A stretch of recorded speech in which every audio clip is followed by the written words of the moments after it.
പപ്പടക്ക് പോണ ഞാനുണ്ട്. ഞാൻ അങ്ങാടിക്ക് ആയതു പെരുമ്പയില്ല അവിടെ നിന്നോ. ഇന്നാ വരുമ്പോ എനിക്ക് എന്തെങ്കിലും കൊണ്ടുവരി. ആ വരുമ്പോ കൊണ്ടുവരാ.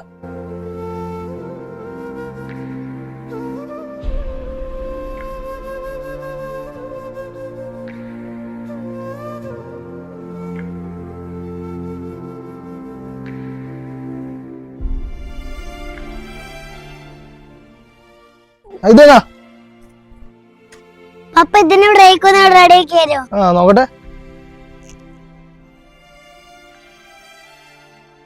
ഇത് എപ്പോഴും ഇങ്ങനെ കോഴിമുട്ടായി ഞങ്ങൾക്ക് പപ്പനോട് ഡയറി മിൽക്ക് ചോക്ലേറ്റ് ഒക്കെ വാങ്ങി തരാൻ പറഞ്ഞൂടെ? അതോ ഞാൻ ഇപ്പൊ ചെറിയ കുട്ടിയല്ലേ, അതുകൊണ്ട് പപ്പ ഇപ്പൊ എനിക്ക് കോഴിമുട്ടായ വാങ്ങിത്തരാം. ഞാൻ വലിയ കുട്ടിയാകുമ്പോളെ പപ്പ എനിക്ക് സീസർ വാങ്ങിത്തരും.